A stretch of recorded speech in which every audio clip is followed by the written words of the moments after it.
Welcome to the Iratus Complication, a Stargate Atlantis rewatch podcast with myself, Michael, and my co-host, Grant. That's me. Today we're going to be going over episodes 6 and 7 of Season 1. Those episodes are titled Childhood's End and Poisoning the Well, respectively. Grant, is there anything you want to say before we get into episode 6? No. Okay, well, we're cutting that. No, leave it in. All right. So episode 6, Childhood's End, we get introduced pretty quickly to a EM field that can down a puddle jumper, and in fact can down any sort of technology, and is essentially just acting as a constant EMP. Yeah, pretty much your classic, like, oh, whoops, everything electronic just stops working in this. With the interesting complication that it's only while it's running. I mean, I believe an EMP in real life just shorts out everything that it comes in contact with, like, permanently. The difference being is that an EMP is essentially an electromagnetic. It's an electromagnetic pulse. Right. Right. Mm-hmm. So it's almost like detonating an explosion, right? Yeah. In fact, nukes do cause them. Yeah. So this idea is that it's basically, what if an EMP could be sustained over, in this case, a couple hundred years? Mm-hmm. So okay, sci-fi handwavium, right? But that's it's this EM field that stops technology from working, right? Yes. Which is not something new in the Stargate universe. There's all sorts of stuff that deactivates stuff and means that they can't use their cool toys and yada yada yada. We've seen it before, right? Yeah. Anyway, so they crash, and all of a sudden they're ambushed by children. Yes. And as it turns out, we've got a bit of a Logan's Run scenario on our hands. Logan's Run, or the trope of the tribe of people that for any myriad of reasons never grow old or kill themselves. Like that's a bit tropey. I do think it was interesting aesthetically though, it is a lot more Lost Boys meets Logan's Run. Yeah, for sure. Right. Hook. Maybe and like, the interesting thing is that a lot of the times when you're talking about a young population in kind of a survivalist setting, a lot of times they just do Lord of the Flies over again. But it's shown that despite the suicide pact that these kids have, mm-hmm. they're a relatively, like, I don't want to say advanced, but they're a decent civilization, right? Like, they've got laws, they've got rules. Everybody seems to, I mean, they've got disagreements, and one of them happens to come to a head because there's got to be conflict in the episode. Yeah. But, well, I think importantly, like, there's the Mad Max, the bit of a Thunderdome with the kid thing too. But this one's they don't do the thing. And there's a Star Trek episode where the original series, where there's a planet. They never explain that it looks exactly like Earth. They never explain that at all. But when you reach a certain age, a virus kills you, and so all the survivors are kids. But both that and in Mad Max, they do the thing where writers don't know how children really act. And they're all, like, even the young teens just, like, chant things and sing songs. And, like, everyone acts like they're, like, 5 years old, regardless of age in those. But I thought this was much better. Like, someone who's 24, especially if they've had to take up the mantle of being a leader, probably when they reach their early 20s, like, you can expect a certain level of maturity, depending on the life they've had. And that's reasonable. Like the what is it, Karis? Yeah, Karis totally reasonable, mature adult human, right? Mm-hmm. And I liked that they did that rather than the, just really being like, they're just dumb kids. I mean, obviously that is very young, but And they still have that, they've got the 2 6-year-olds who are watching after McKay and Ford. Yes.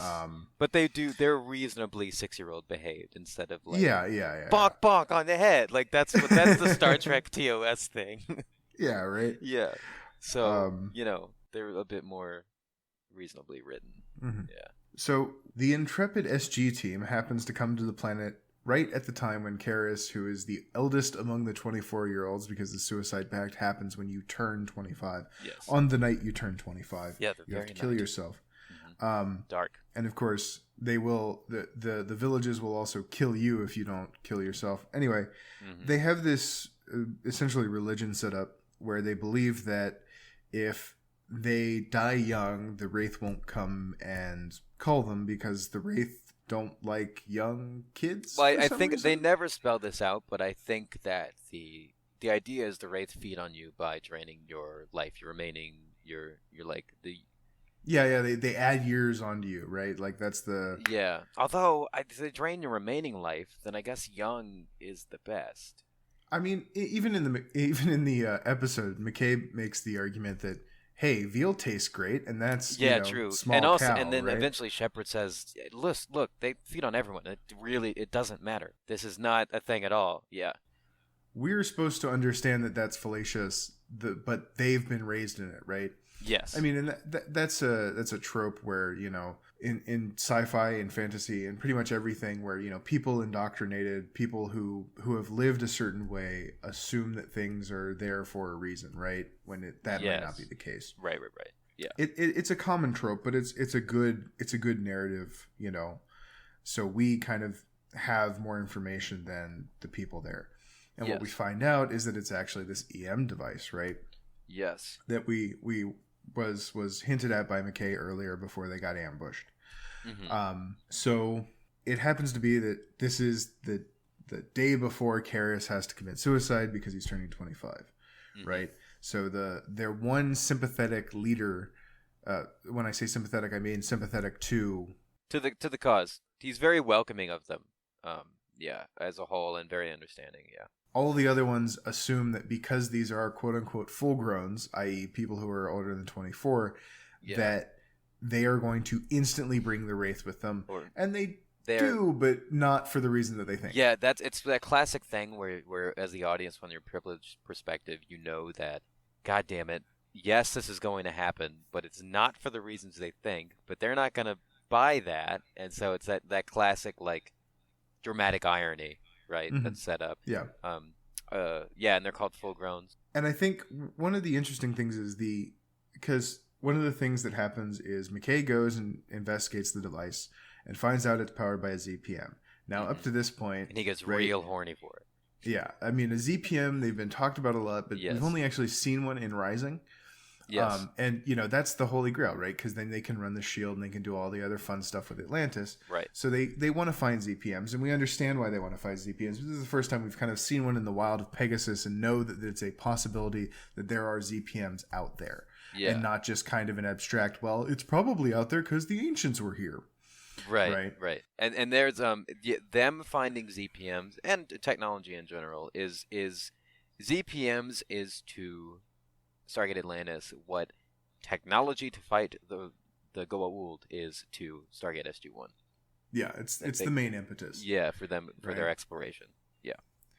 And McKay figures out how to get the EM generator open, right? It's this wonderful little prop that lights up and stuff. And basically he steals the ZPM because he's like, well, a second thought. The Wraith aren't, yeah, without a second thought. And he's like, well, the Wraith aren't here, so we can just take it back to Atlantis, run some tests on it, and drop it back. And of course, that's when we find out that there is in fact a Wraith the wrist transmitter thing. Yeah, a Wraith's wrist bracelet has started transmitting to the Wraith. Just pure happenstance because it was an old Wraith that had gotten shot down in a dart not shot down, but the dart had fallen out of the sky essentially because of the EM field. Mm-hmm.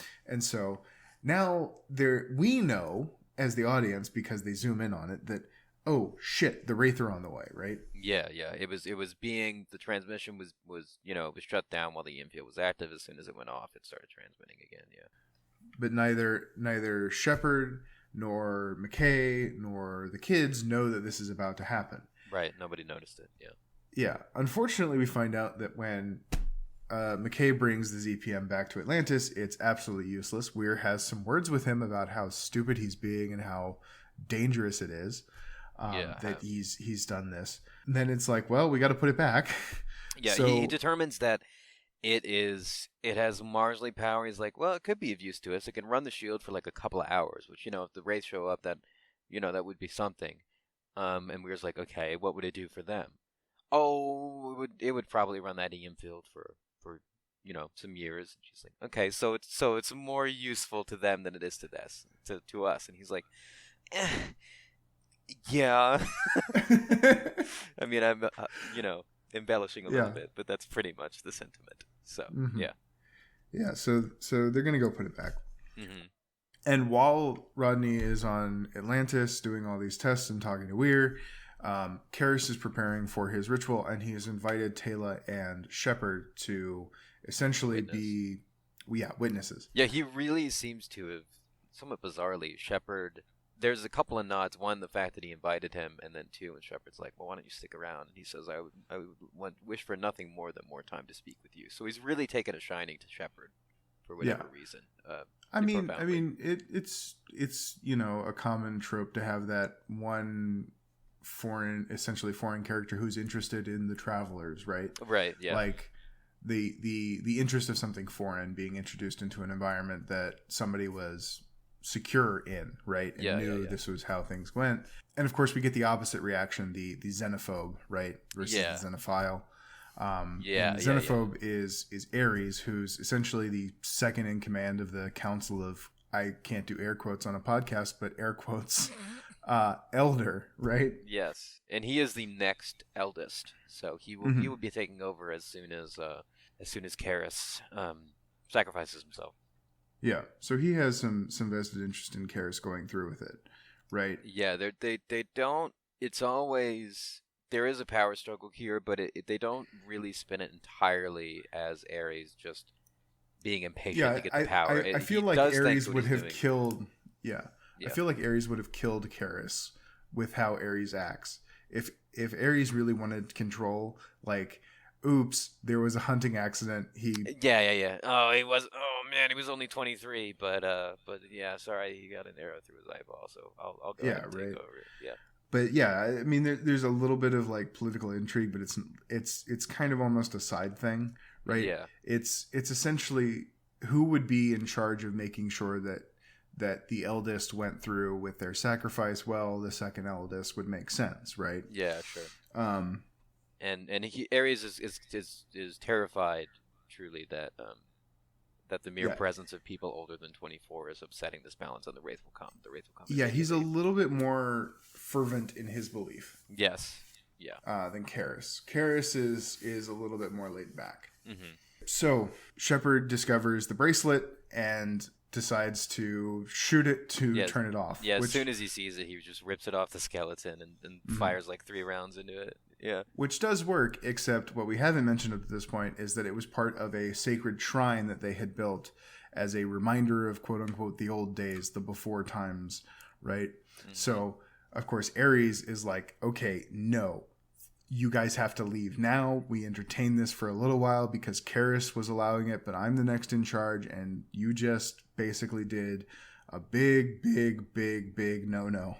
Yeah. So you guys have to get in your ship and get out of here, right? They've been staying here this entire time on the auspice of fixing their ship, despite the fact that after McKay disabled the field, well, their ship's fine now, right? Right.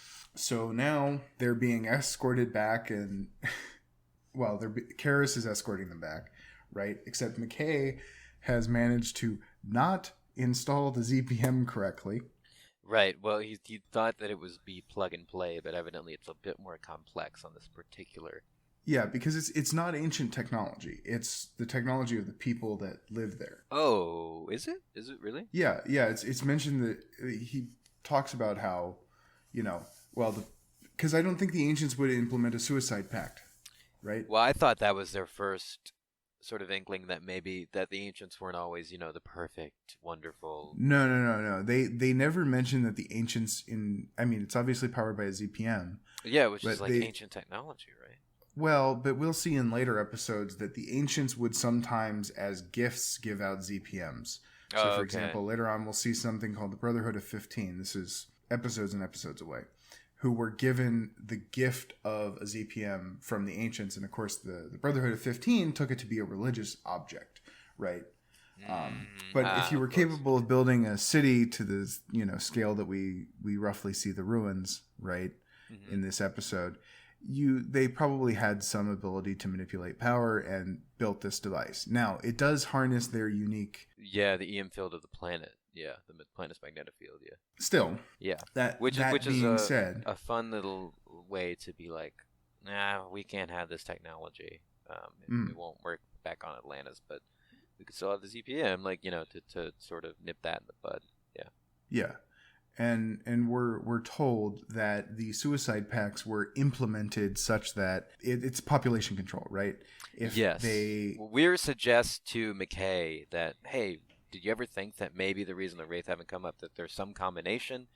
If the suicide pact was implemented by the people who built this among the people, then maybe there's a combinatory factor there. And Rodney was like, maybe. Yeah. and then it ends up being true. McKay was like, okay, I thought about what you said, Weir, and I've sussed it out. It's that if their population were to grow beyond the borders of this relatively small area that this shield disables all electronic devices within, then they would be susceptible to attack. So it's just a very aggressive method of population control. Yeah, it's the old life under the dome thing, right? So McKay's trying to plug this damn thing back in, and he can't figure out how to get it running, and he's basically just tapping panels. Yeah.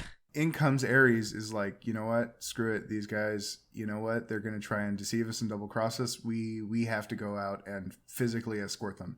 Leaving Karis with quote unquote the full growns is going to be a bad idea. And they manage to track them down to the old city where the device is, McKay's working on the device, except they manage to not capture McKay because he was inside of this enclosure fixing this device. Yeah, and it was overgrown too. They didn't see it. When Ares comes along. And so they're all like, oh yeah, no, McKay's at the ship. Mm-hmm. You can take us to the ship. Yeah, dude. And so... It's that high IQ. It's that high IQ that Shepard has. Could have been in Mensa. Can't wait for that to actually happen. Anyway, so... so they go off and McKay's still working on the thing and it's not working. They get to the ship and we see, for I think the first time and possibly the last time, a Wraith probe comes up and starts scanning stuff. Yeah, little ball. And everybody starts shooting at it, including the people with bows and arrows. One guy almost hits it. He was real close. Yeah. Real proud of him. We get a standoff between Shepard, Taylor, and Lieutenant Ford, and basically Ares and his gang. Yeah. And a lot of it is basically just Shepard being like, I don't want to shoot you, but I will shoot you. And if I shoot you, you're going to die. You're all going to die. Yeah, you're trying desperately to explain how they might all die, but definitely a couple of bows and arrows up against 3 P90s with full magazines. Everyone there is dying. It's not going to happen. Yeah. So anyway, they figure out that obviously McKay's not at the ship. Ares sends 2 of his men to go back to the device and find McKay. And, of course, they hold McKay there at arrow point, and McKay points a gun at them. Of course, as we'll see later on, McKay is about as useful with a gun. I don't think you can find an analogy for how useless he is. Unlike Daniel Jackson in SG-1, who racks up a body count, man. Daniel Jackson rips ass, dude. Yeah, and he eventually starts dual wielding, and then he starts dual wielding larger and larger weapons. He doesn't just start dual wielding. The first time he is given a gun is in the film. Well, the first time he's given a gun in the series in SG-1. Mm-hmm. Or near the first time, is the season 1 finale where they're in the Hatak that's about to attack Earth. Right. And he dual wields 2 M9s and takes out 6 Jaffa. It's true. Right. And we're not even going to count the ones that he blew up on the on the Hatak. Right. Yeah. Anyway. And then eventually, I remember this, I'm not there yet, but eventually, I swear to you, he ends up with a bandana around his head, I think a sleeveless shirt, and he's dual wielding 2 MP5s. I swear to you that happens later. Yeah. It does, yeah. So in juxtaposition to Daniel Jackson being a secret badass. Yeah, secret Chad. We've got Rodney McKay, who is absolutely useless. In fact, it's either earlier or later, I can't remember. We'll see an episode called The Defiled One, which, I don't think we've seen. It's coming up. where he points a gun at a wraith and goes to pull the trigger and instead ejects the magazine. Wow. Anyway, back to the story. Then the wraith probe comes to examine the device because probably it's scanning all the technology. First it scans the ship and then it comes to scan the device. And Ares' men get distracted out of there and go and stare at it and try to shoot arrows at it. Mm-hmm. And then McKay manages to fix the device while they're looking at it. It falls out of the sky. Oh my God, it really works. And they go run off and tell Ares. And of course, McKay starts running after them, right? Poorly. Yeah, we cut back to moment of tension right when the yelling starts. One of Karras's men accidentally fires his crossbow, the only one with a crossbow. He fires and it ends up hitting Karras in the shoulder. Karras doesn't die from this, but yeah, because in film and television, the shoulder's a great place to get shot because the brachial artery definitely isn't passing through there. It's fine. No. Yeah, you're good. So yeah, it's just all soft tissue. Yeah. Nothing important there. Yeah, so he gets hit with his crossbow, and then Ares' men are there, and they're like, "It works." And then of course, one of my favorite things is McKay comes running up, is completely out of breath, is like, and Shepard's like, "McKay," and he's like, "Let me catch my breath." Yeah, we're good. Honestly, same. Yeah. So crisis averted. The AM field is back on, right? Mm-hmm. Everything gets resolved. They bandage Karras up. That's pretty much it for the episode, right? Yeah. We find out that Atlantis does in fact have a moral backbone, which is an interesting. There are, in fact, in the next episode, we'll kind of find an interesting variation on this. Solidify it. There's this idea of Atlantis being kind of like the moral, of the Pegasus galaxy, where everybody is terrible and deceitful, and there's all this bad stuff out there. Well, there's at least the moral guardians. Mm-hmm. And to an extent, that's that's just a common trope with any sort of sci-fi crew, right? But there are some times when it's definitely called into question, like in episode 7, which we'll get to. Mm-hmm. Is there anything else you want to talk about, Grant, for episode 6? Because I think that the one thing I wanted to say is it does introduce something that is not necessary for the viewing of Stargate Atlantis, but it's the first episode that can be said to bring the SG-1 trope of, as we mentioned, in SG-1, instead of ZPMs, it's weapons to help defeat the Goa'uld, right? And for the first couple of seasons, it's always they find one and they don't end up being able to take it with them, right? Mm-hmm. But for whatever reason, either it ends up having to be used to save them and is thus destroyed or inoperable, or it has to there's some sort of cultural communication breakdown, right? And it has to stay there because of cultural reasons, or any number of reasons. It's always, all right, they find this tech, finally this could help against the Goa'uld, and they have to leave it behind. It's the same thing here. They find a ZPM. No, these people need this, they have to leave it behind. And I think that's the first time that's happened. That classic SG-1 trope has happened. It's the Gilligan's Island paradox, right? The reason why they can never build a boat on Gilligan's Island is because then Gilligan's Island would end. Right.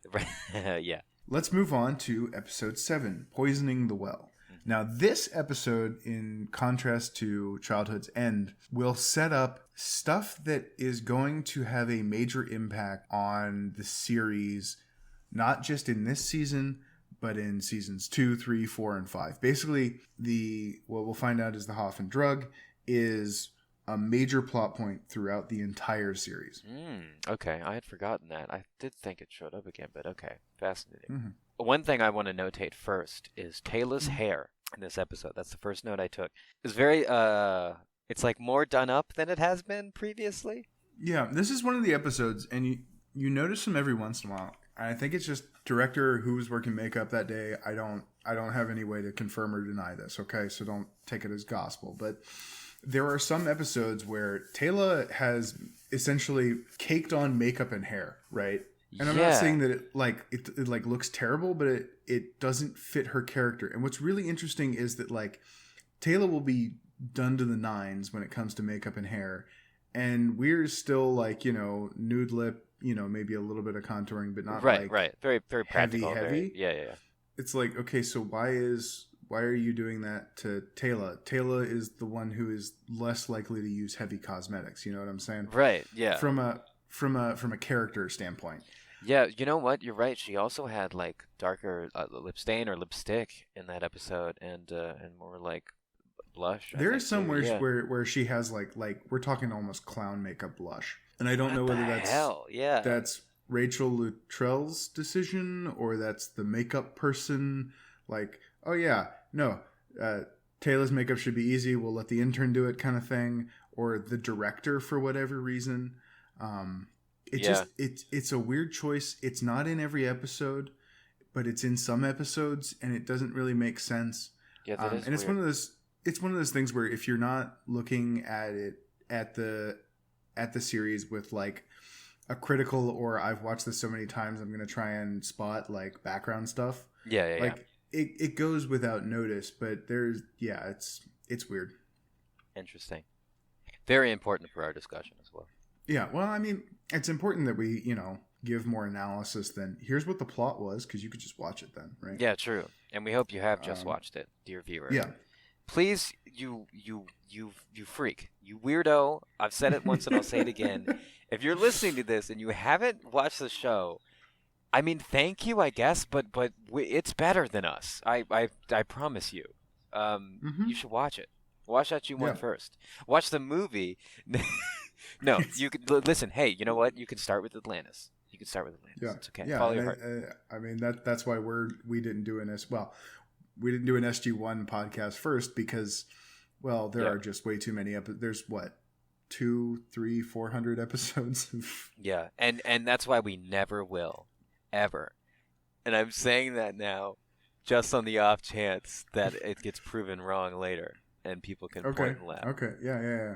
I'll clip it, and we'll like staple it somewhere. It'll be fun. So after the credits of every episode. We don't have credits. There are two of us. We should still do them just for posterity, Sure. We can have a special thanks section. Special thanks to my parents. microphone for dealing with this. All right, let's get into episode 7. Yeah. So we start out, and we started kind of in medias res, with the. I'm just going to call them the team from now on, because they're not SG1 technically.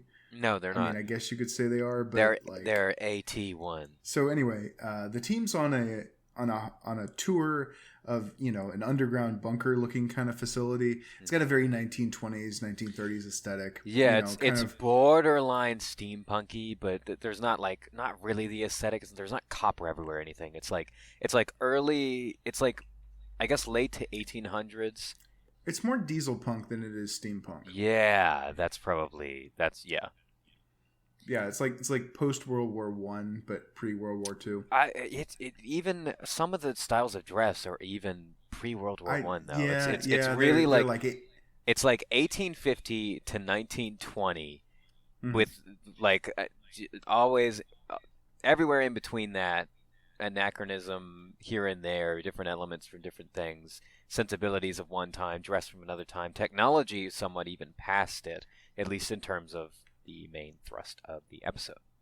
Yeah. One of the things that, we'll get into this later, but like when you mention the time period, like, yeah, we kind of assume that a lot of science that we use nowadays, a lot of stuff that is considered unholily complex, right, that like is very hard to understand, obviously had to come about in the last, I don't know, since maybe World War II. But the thing is, quantum physics has been around since before the 1920s, right? Yeah. There are things that were done in the 1890s that by our standards we can consider it to be essentially modern science, right? Right. And I think it that is not to say that things weren't much less rigorous back then, right? There were there weren't the same processes that are in place today. Yeah, because the technology wasn't at the place it needed to be. and not just the pure technology, but the learning experience of, the scientific method having been not just codified and talked about, but rigorously adhered to, peer review, and then the real peer review, which is publication and then review. Replication. And replication, which is the most important, arguably. But so and this process wasn't. Yeah, it was mostly. It was still. But like, for example, electric motors had been around since the mid 1800s. Yeah. Because they understood the process of electricity when Faraday was doing stuff about it, right? Yeah.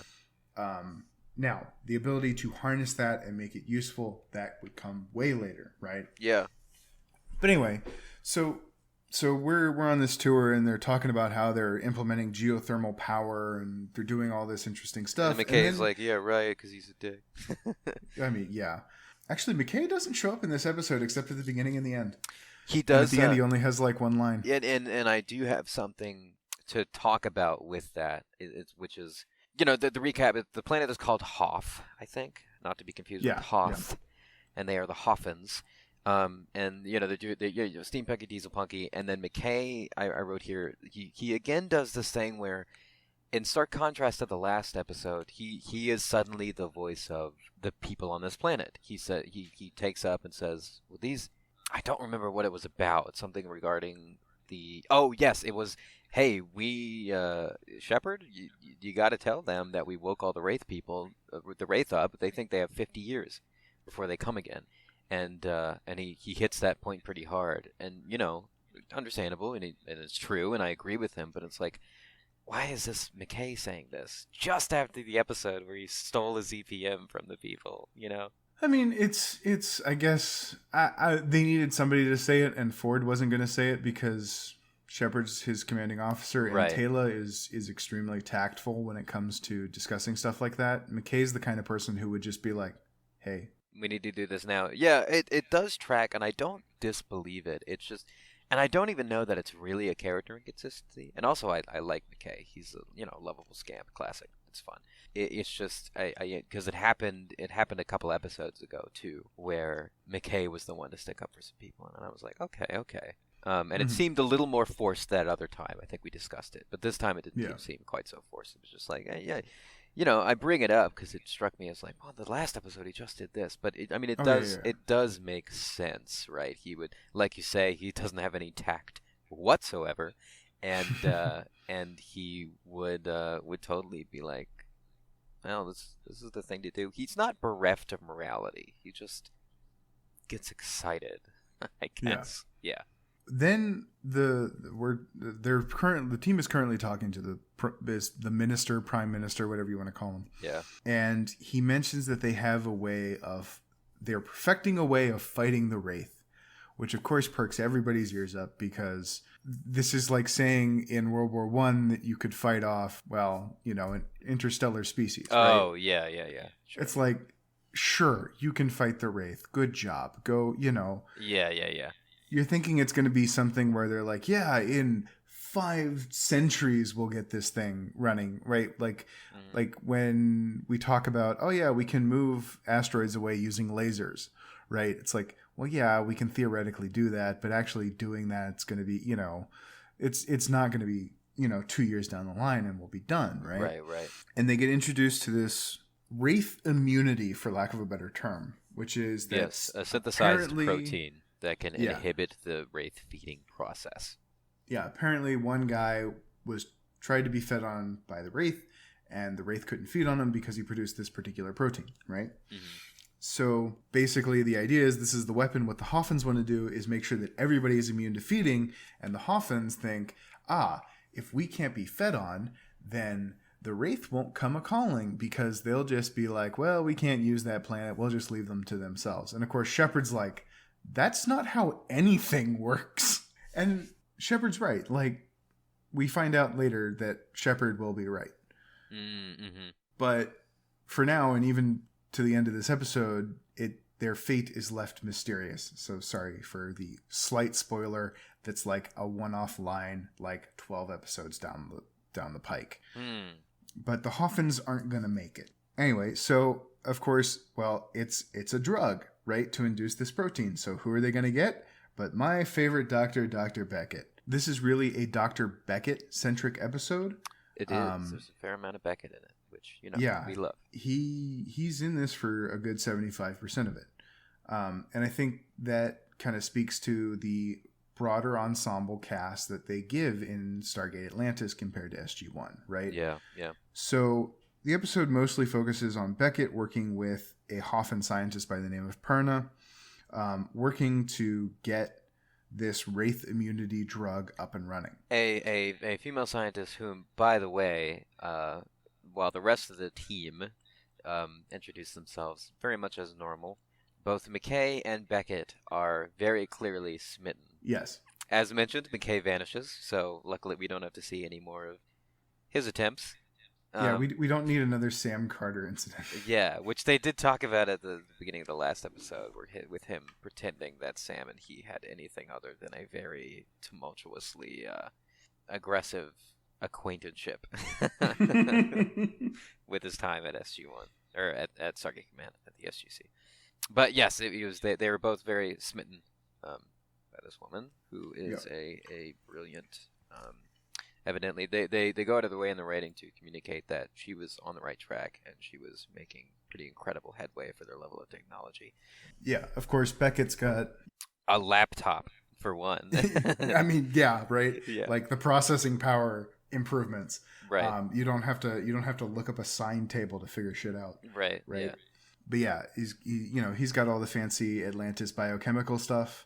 Right, he's got experience with retroviruses and all, a whole host of things. The first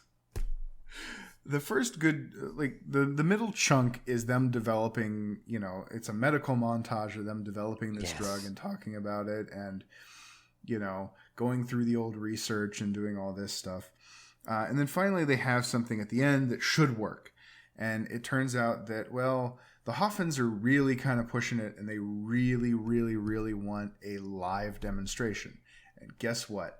Atlantis has in their brig a live Wraith. Yep. Who gets a name this episode. There are, to my recollection, if we include Michael later on. I recall that, arc. Okay. There are, if we include Michael, and he's kind of a special case, but we'll talk about him more when we get there. Yeah. Weirdos. There are, I think, 4 total Wraith who get names. There is Bob, who we will see later. Mm-hmm. There is Todd, who is my favorite Wraith of all time because I just love Todd. Okay. There is Michael, and then there's the Wraith that is given a name this episode by Shepard, which is Steve. Yes. So, the Hoffins want to use Steve as essentially a guinea pig where Steve is going to feed on a terminally ill patient who has been treated with the drug. And who has volunteered as well, which was an important complication to make Weir eventually sign off on it. Yeah. Yeah. So if it works, it's great. If it doesn't work, it's bad. It's bad. But he is this man. They interview Beckett and Perna interview the would-be test subject, and he's full of conviction that he wants his life to have had meaning, and he wants to do this. He says, either way, you will have learned something. My death will have had a purpose. All right. Well, it turns out that a lot of the time in medical trials, just because you have a test subject and you're testing stuff doesn't mean you're actually going to learn anything. It's true, but it's unfortunate, but yeah. But something else that was interesting when they do show us Wraith Steve again. Mm-hmm. They do a little tiny bit of lamp shading, which is something that you and I talked about. I think the first episode of the podcast, about how they do a lot of the Wraith mental projection thing, but they eventually sort of give up on that.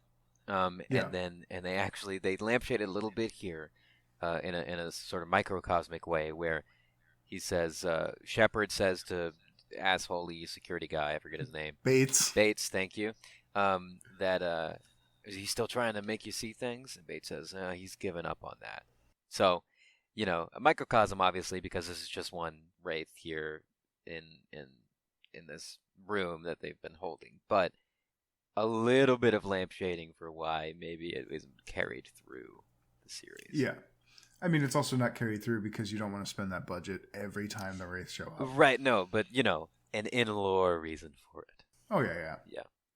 And they also reveal that a couple of weeks have passed. They give us a timeline here of how much we've seen, how much how many uneventful days haven't been made into episodes, right? So he says a couple weeks have passed since they captured the Wraith. So they give us a little timeline, which is nice. So, of course, they want to test it.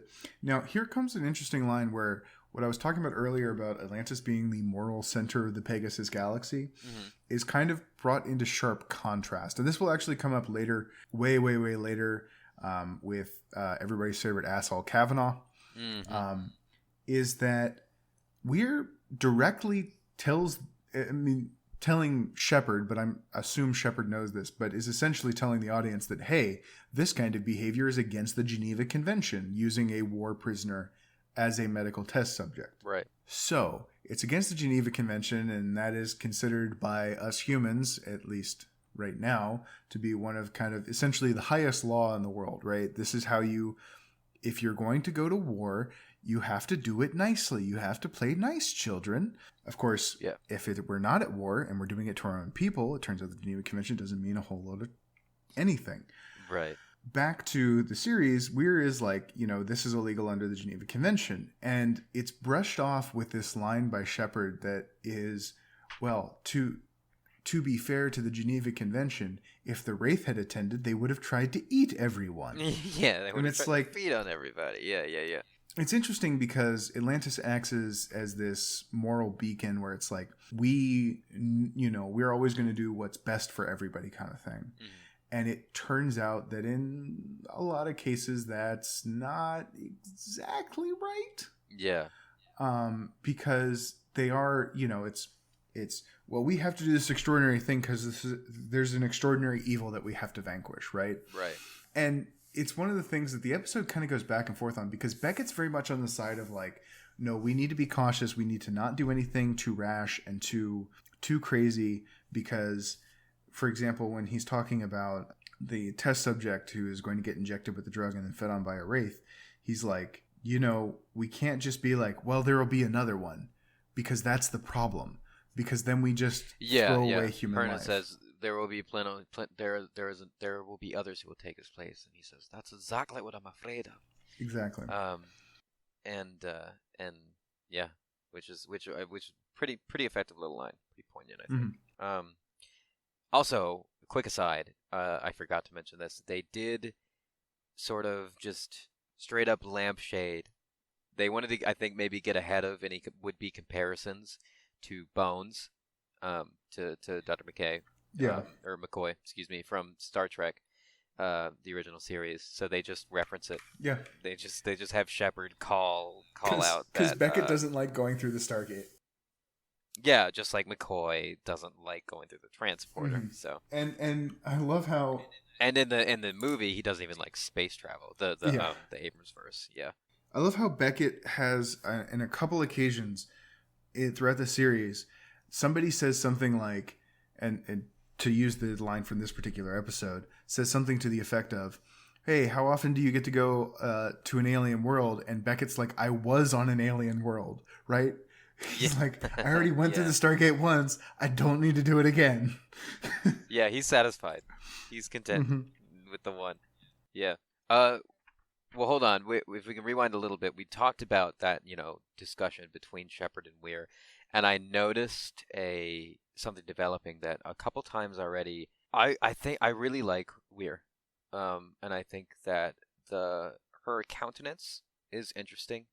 I really like her, like this example of a leader who is firm but like weighs decisions. But she does, but in addition to that, she does this thing where she'll be like, man, I wish I didn't have to make this decision, or I didn't think I'd be making decisions like this when I signed on to do this. And then she'll step away and she'll think about it for a moment, and then she'll turn and she'll say firmly, "Do it." Like she does think about it, but when she's made her decision, she has this conviction. She's just like, "Do it." And it may be a slight nod to the classic Picard, make it so, but I notated that this time, that it's like, okay, moment of hesitation, then do it. Yeah. I don't know what more to say about that. It's just it's interesting. It's a thing. It's a thing. Maybe a drinking game out of that. Drink every time Weir says do it. Pauses and says do it, because I feel like it's going to keep happening. So the test occurs, and it turns out that the Wraith can't feed on somebody who's treated with Hoffen drugs. So hooray, success, champagne, everything's wonderful and fine. And then it turns out that we cut back to Steve, and Steve is dead. It dies in front of us. He's been poisoned by the Hoffen drug. And then it turns out that the test subject also died. Right? The guy who got the test inoculation is also dead. And of course, Beckett's like, okay, we need to stop inoculating people right frickin' now, right? Yeah. This cannot continue. People are going to die. And as it turns out, the minister is like, no, we're not going to do that. And of course, later on, they'll put it to a vote. And I think 96%, 97% of the population of the entire planet is for going ahead with the inoculation. Yeah, and 50% of them are going to die. Yeah, they established that that's the number it's holding on. There's a 50% chance that you will die from the inoculation. Yeah, unfortunately, Perna is one of the people killed. It turns out the Hoffens have a way to prevent the Wraith from feeding on people, except it kills 50% of the people it's given to, but they consider it a success. Yeah, they don't want to do any more trials. They don't want to see if it can be improved, purely defensive. The other point brought up by Shepard and others is that, okay, we were willing to think maybe the Wraith would leave you alone if they just couldn't feed on you. It wouldn't be worth the trouble. They'd be like, well, that's weird. Okay, let's move on. You know, still very optimistic, but maybe. Now that it kills them when they try to feed on you, that they'll attempt to call this planet and lose scores of their own, it's over for you guys. Yeah. They're going to glass the planet. Like, there's no way. There's no way they let people who are potentially poisonous spread around. Yeah. That's not going to happen. And the Hoffens are like, well, we have a weapon against them. It just won't hear it. They won't hear it. I mean, the key line comes from the minister when he says the Wraith will know the conviction of the Hoffen people. And it's like, yeah, you're all going to die. Yeah. As it turns out, the Hoffen drug will pop up later on in the series, in fact, be a major plot point. And this is one of the things... Okay, so this is a quintessential episode. This is one of the things that when I rewatch the series, I always forget about, is how much is established, even in the first 10 episodes. Right? There is so much established that has long-reaching implications, right? And not just the stuff that you expect, like, oh, Atlantis has a shield. There is an Atlantis. Right? That's the kind of stuff that you expect. But it's stuff like, oh, here's this one-off drug, and then, later on we learn that they get wiped out, but that drug still has knock-on effects, right? It really does help to give an impression of a living universe that they're building here. Because while SG-1 obviously has a lot of lore surrounding it and does build up a lot of lore, essentially, Stargate Atlantis started from zero, right? It was like, there's this place called Atlantis, a new galaxy, right? It's a really a clean slate. They can do all of the world building they want and do whatever they want, essentially.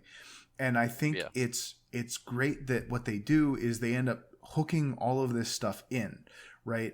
They don't just kind of... There are some plot lines that are just kind of left to the side or maybe referenced once or twice, right? Like Childhood's End, besides, as I said, it's not really an important episode, quote unquote, but it does get mentioned from time to time. It does, the way they build and they hook in other plot points and they mention things just kind of casually, it does build a more living universe, in my opinion, than SG-1. Yes. That's not to say that SG-1 does not do an excellent job and that I don't like their universe, but I think by building it from essentially whole cloth, as they do in Atlantis, they get a lot better control over it, right? Right. Yeah. Yeah, that's fair.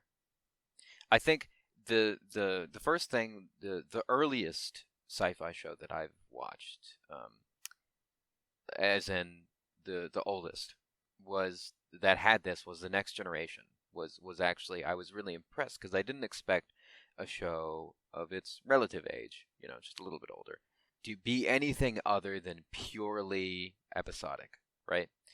And it wasn't. There were some arcs, but in addition to that, it was what you're talking about. They would just offhand mention things that happened in another episode. There is a particular flute that Picard that is immensely important in one particular episode, and he can be seen playing it in later episodes after it is introduced. They do the same thing there, and I think that television has gotten that's become much more important in television, is these through lines and stuff. But these first couple of inklings happen in the Next Generation, and then they do much the same there in SG-1. But I think you're right in this, where something so integral later being introduced in an episode is a little different. Not only do they talk about, hey, remember when that happens?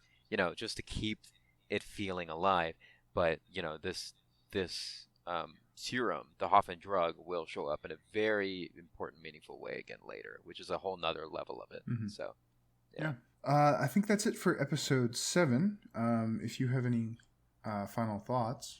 I said, well, just briefly, when Shepard was continuing his interrogation of Steve, of Wraith Steve, before his ultimate demise, I just marked that that Shepard is an exceptional botherer of the Wraith. I mean, this, stoic space vampire guy, right, who's sort of above it all, superiority, actually lets out an audible groan because of Shepard's jokes. Yeah, at one Shepard point. is just sticking thumbtacks into people. Yeah. It's not, he'll trade barbs and and wit and stuff, but he'll just say the kind of stuff that it's like, man, why are you doing this? Why would you just leave me alone? Just go. I'm not telling you anything. Just leave, right? Yeah. And I mean, it kind of starts with the naming, right? Where he's like, how about Steve? And then the Wraith is like, you only need to know that I am your death. And then he says, I prefer Steve. Right? It's like, I am not going to acknowledge the badass thing that you just said, and I am just gonna go straight past it, right? Yeah, not ceding any ground. And the Wraith says you hide your fear poorly. So either that's the Wraith. I think that's just the Wraith trying to screw with Shepard. Yeah, I think that Shepard really has the upper ground here. I don't think that Shepard is afraid of Steve any longer. He feels secure in the the ancient built cell they have them in. Yeah. Conversely to that moment of levity, I have that this is the final thought is, this is your classic Stargate bummer episode. Yeah. And I mentioned this when we watched it, but I appreciate that Stargate as a whole, as a franchise, has the gumption to end on a sour note, to end an episode on, and I even told you as we were watching this that I love the Prime Minister here. I really liked his poise, the way he spoke, his conviction, and early in the episode, and then they twisted it on me and made his conviction something terrible by the end. And you end up, not liking him so much, and the people as a whole, because they're all on board. It's really challenging. So they upended that, and then the episode ends with the team, with the away team and Beckett, just saying, well, see you never. Because Shepard says, I doubt that you guys will be back if we ever do return. And then they leave, and then it's over. Well, I mean, there is one poignant moment while they're leaving, right after they say goodbye to the Prime Minister, where Beckett says, victory at all costs, does that sound familiar? And Shepard says, Churchill. And then Beckett says, never thought I'd disagree with you. Yeah. And then roll credits. Yeah, it's like, well, there's your SG-1 bummer episode. It's really good, though. Really good. But yeah, it's a heavy episode, right? Yeah. And there's not really a good conclusion at the end of it. It's left open. Yeah, it's stronger for it. We don't know what will befall them. We don't know at this point if we will ever find out. That is episode 6 and 7 of season 1 of Stargate Atlantis on the Iratus Complication. And don't forget to rate the episode if you enjoyed it on whatever platform you find yourself on. Give it, an upvote, a thumbs up, a like, some up funnies, some unga bungas, whatever you have at your disposal there. And when you do, of course, inevitably, as someone who wishes to support the show, give it a full rating and review. The Iratus Complication will be back next week with episode 8, Underground, and episode 9, Home, from season 1 of Stargate Atlantis.